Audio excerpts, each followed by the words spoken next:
on overnights. I believe in reason and common sense. Leith Van Onselen from Macro Business with the Treasury of Common Sense. Common sense never goes out of style. Yes, indeed it is. Mr. Van Onselen, back, refreshed, ready for 2025. I'm right there, aren't I, Leith? That's right, mate. I'm all ready to go. How about yourself, Mike? Yes. As Clint Eastwood says, let's turn it on and see what happens. Australia must declare a national energy emergency, you say. Why do you say that? Yeah, so as we all know, President Trump took office this week in the United States, and one of his very first things he did was he signed a presidential order to declare a national energy emergency. Yeah. So what President Trump said is he said that the US needs a reliable, diversified and affordable supply of energy to drive the economy. And he also said that affordable and reliable domestic supply of energy is fundamental for America's well-being, and it's a bedrock of the economy. And he said that basically that it's imperative that the government puts the well-being of Americans first. Yes. And he said that he wants America to become a manufacturing nation once again. And he made the point that the United States is the largest amount of oil and gas of any country on earth, and that the United States is going to use it. And he finished with the phrase, "We're going to drill, baby, drill." Now, I'm still clapping, to be quite frank, Mike, at those statements. Yes. I've been clapping for a few days because this is exactly the sort of thing we need in Australia. So, I agree. I mean, I've always argued that with our resources and reasonably well-educated population and the nice big moat around us, we could be the Switzerland of the South Pacific and go our own. I'm not saying we don't trade with other nations, but we don't have to be in the position that we are. And talking about emergencies, when it comes to gas supply, we have the possibility of triggering an emergency situation, but we don't. Why not? Yeah, it's absolutely crazy. So, look, as we all know, Australia has the largest supply of coal in the world. We are the biggest exporter of coal to the rest of the world. We're also the second biggest exporter of natural gas behind the United States. Yeah. So anyone with a shred of common sense would think with such abundant resources, Australia should have some of the lowest energy costs in the world. But instead, we've gone from having, some of the cheapest gas and oil prices in the world a decade or so ago, and before that, to having some of the most expensive energy prices in the world. And this is purely through net zero madness and gas policy failure. Oh, I know. The mismanagement, it's at a spectacular level. That's right. So our governments have basically said, look, to meet this net zero stuff, we've got to, phase out coal. Even though we've got abundance of coal, it's incredibly cheap. It's provided, reliable and low cost energy for generations. Yeah. And at the same time, so we want to build out all these renewables, which are intermittent. They only work when the sun shines or the wind blows. Mm. And what they've done is, if we're going to go down that road, we need a backstop. Right, so we need to have a power source that you can turn on and off very quickly whenever the wind doesn't blow and when the sun's not shining, so at night time. That's right. The best way to do that is through natural gas. But what we've done in Australia is, on the East Coast at least, despite the fact that we export 3/4 of our gas to China predominantly, who burns our gas instead, we haven't reserved any gas for our own use, and we've pushed up gas prices to obscene levels. And that therefore has pushed up our electricity prices. So we've basically shot ourselves in the foot, despite being the second biggest gas exporter in the world. And once again, having all this coal, we pay extraordinarily high gas prices and extraordinarily high electricity prices. And just to put this into perspective, Mike, Americans, and Trump's complained about this, but Americans pay about $2.50 a gigajoule for their gas domestically, which is about $4 Australian. Yeah. We pay in the off season currently about anywhere between $12 and $20 on the, given the day. So we pay at least 3 times what Americans pay for our own gas, despite the fact that we're swimming in the stuff, and we sell 3/4 of it to China. Now, last week the ACCC warned that Australia's southern states, i.e. New South Wales, Victoria and South Australia, are going to experience gas shortages this coming winter. And despite that, the federal government, through Resources Minister Madeleine King, last week announced that the Albanese government will not activate the Australian Domestic Gas Security Mechanism, which is a reservation scheme that was set up under the Turnbull government to basically allow the government to force the foreign-owned gas cartel, which controls the East Coast gas supply and sells 3/4 of it to China, to basically supply the domestic market first.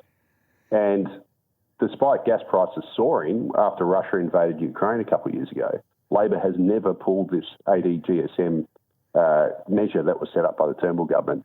And what that's done is it's seen our gas prices surge over the past couple of years, which has then led to surging electricity prices.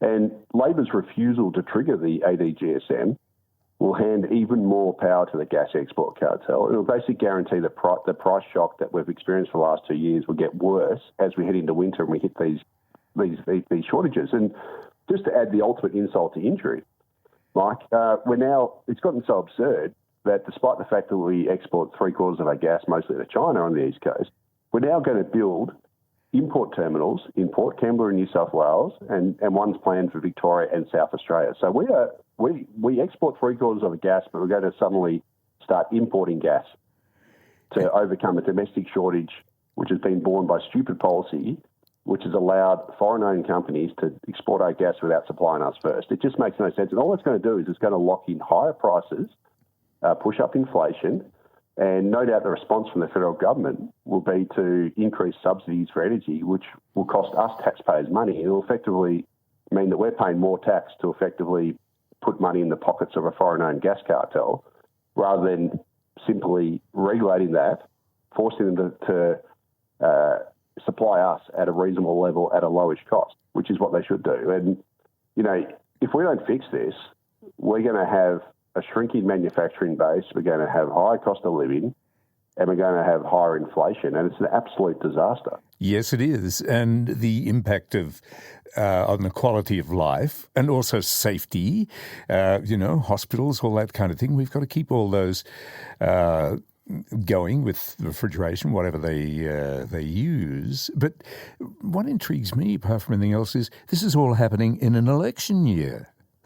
Oh, it's absolutely mad, and I'd love to see the coalition come out and say that they'll reserve gas and they'll supply us first and take an Australia first policy, similar to how America's taken the America first policy. Yes. Now, America already has cheap energy, and Donald Trump wants to make it even cheaper for Americans, to make Americans even more competitive. We have much more expensive energy, and our politicians are doing nothing. And just last week, Mike, a whole group of manufacturers demanded domestic gas reservations. So, just to put this into perspective, Australia has the smallest manufacturing base in the developed world. So in the OECD, the 31 or so advanced nations, only 5% of our economy is manufacturing. That's the lowest share in the advanced world. Now, over the past several years, back in 2022, we saw fertiliser manufacturer Incitec Pivot shut down its Australian operations because of high energy costs. Yes. Last year, Australia's last plastics manufacturer, Quenos, went into administration because of high gas costs.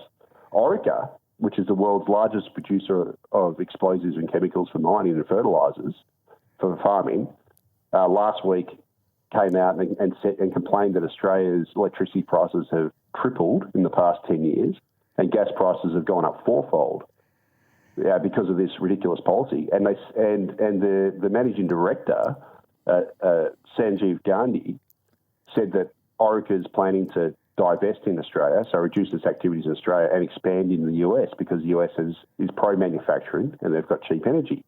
So the situation is very simple here, Mike.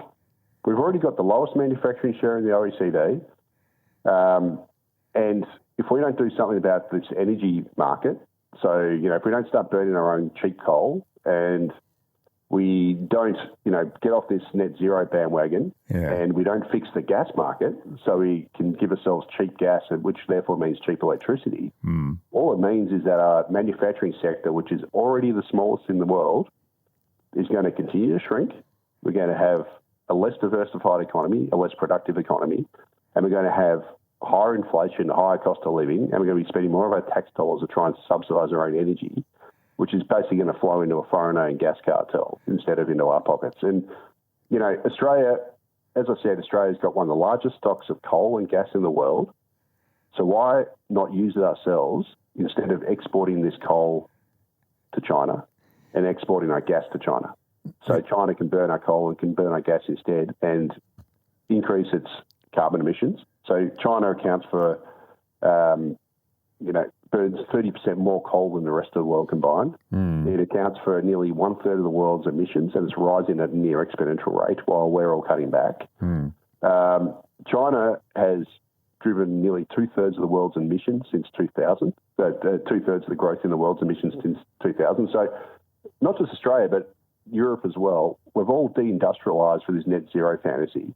And all we end up doing is we end up exporting our industry and exporting all our energy resources, be they coal or gas, whatever, to China, so that China can build things instead of us, and so China can burn our hydrocarbon energy instead of us.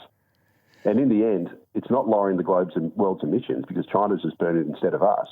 But what it is doing is it's wrecking our economies, it's making us less diversified, and it's wrecking our quality of life.